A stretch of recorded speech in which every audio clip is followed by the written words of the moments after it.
Engineering करायचं ठरवल्यानंतर सगळ्यात महत्त्वाचा पहिला प्रश्न येतो, की तो म्हणजे ब्रांच कोणती घ्यायची. आता ब्रांच निवड ही आहे ना खूप वर्षापासून आपण आहे ना महत्त्वाची मानतो. आता ब्रांच निवडण्यासाठी सगळ्यात महत्त्वाचं काय पर्सेंटाइल चांगले येणं, की आवड असणं. या 2 गोष्टी तर महत्त्वाच्या आहेत, किंवा सध्याची डिमांड काय आहे, या गोष्टीवर फोकस असणं. आता डिमांडिंग ब्रांचेस भरपूर आहेत.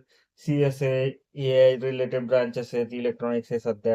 अ, ह्या सगळ्या ब्रांचेसला आपण सध्या तरी फोकसमध्ये ठेवतोय. त्याच्यानंतर येतात ब्रांचेस जो की सिव्हिल, मेकॅनिकल, रोबोटिक्स, ऑटोमेशन अशा खूप साऱ्या ब्रांचेस आहेत, ज्या की कितीतरी जणांना माहीतच नसतील. Petrochemical, chemical branch.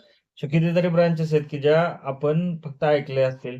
मुख्य कॉलेजमध्ये ज्या ब्रांचेस आहेत, त्याच बऱ्याच जणांना माहीत असतं. आता हाच मुद्दा आहे, की सगळं ऑप्शन फॉर्मचं कॉम्बिनेशन आहे ना, हे ब्रांच आणि कॉलेज या 2 मुद्द्यावर चालतं. मग आता इंजिनिअरिंग करायचं ठरवल्यानंतर पी-सी-एम ग्रुप क्लिअर झाल्यानंतर सी-ई-टीची एक्झाम आपण देतो आणि त्याच्यानंतर रिझल्ट ज्यावेळेस येतो, तर पर्सेंटाइल चांगले आल्यानंतरही प्रत्येकाच्या मनातला एक प्रश्न असतो, की आता जाऊ कशाला? चांगलं कॉलेज बघू, की चांगल्या कॉलेजची चांगली ब्रांच बघू, लोकेशन बघू, म्हणजे पुणे-मुंबईचं कॉलेज बघू, त्याच्यापेक्षा बाहेरचं कॉलेज बघू किंवा स्थानिक ला प्रेफरन्स देऊन तिथे शिकायला सुरुवात करू. हा कन्फ्युजन सगळ्यांबरोबर होतं आणि त्याच्यामुळेच पुढचा टप्पा येतो तो म्हणजे ऑप्शन फॉर्मचा. ऑप्शन फॉर्ममध्ये ज्यावेळेस ऑप्शन टाकायला सुरुवात होती, इतके ऑप्शन जनरेट होतात. पण ते जनरेट झालेल्या ऑप्शन नंतर ज्यावेळेस योग्य तो ऑप्शन निवडण्याची किंवा प्रेफरन्स देण्याची वेळ येते, त्यावेळेस कन्फ्युजन होतं.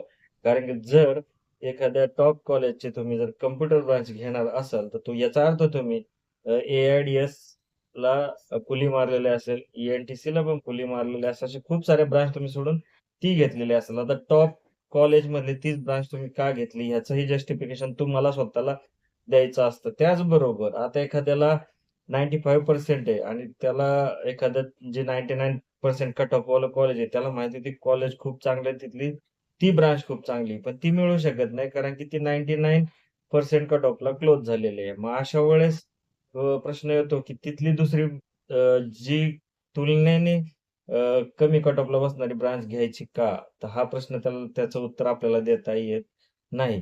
म्हणूनच हे सगळं कन्फ्युजन स्टार्ट होतं.